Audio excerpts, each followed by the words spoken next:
সুদানে গৃহযুদ্ধ শুরুর পর রাষ্ট্রীয় শোধনাগার ও ব্যাংক থেকে অন্তত ১.৫ টন সোনা লুট করেছে দেশটির আধা সামরিক বাহিনী র্যাপিড সাপোর্ট ফোর্সেস বা আরএসএফ।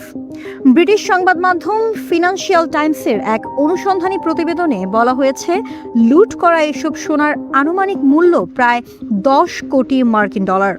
২০২৩ সালের এপ্রিলে সুদানের যুদ্ধ শুরুর পর এসব সোনা লুট করা হয়।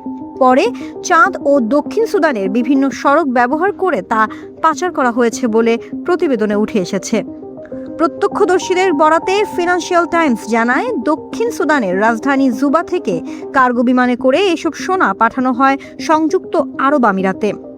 পাচার হওয়া সোনার অন্যতম প্রধান গন্তব্য হয়ে উঠেছে দুবাই। সেখানে সোনা বিক্রি করে পাওয়া অর্থ আরএসএফ এর সাময়িক কার্যক্রম ও অস্ত্র সংগ্রহে ব্যবহার করা হচ্ছে। বিশ্বের অন্যতম গুরুত্বপূর্ণ সোনা উৎপাদনকারী দেশ সুদান।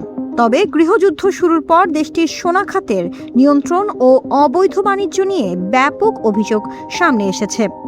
বিশ্লেষকদের মতে, সোনা এখন আরএসএফ এর যুদ্ধ পরিচালনা ও অস্ত্র সংগ্রহের অন্যতম প্রধান অর্থের উৎস হয়ে দাঁড়িয়েছে। আর এই সোনা পাচারের নেটওয়ার্ক শুধু সুদানের অর্থনীতিকেই ক্ষতিগ্রস্ত করছে না, বরং যুদ্ধ দীর্ঘায়িত করার জন্য গুরুত্বপূর্ণ অর্থের যোগান দিয়ে যাচ্ছে বলে ধারণা করা হচ্ছে। সাইমা পারভিন ইলা, গণকণ্ঠ, নিউজ ডেস্ক।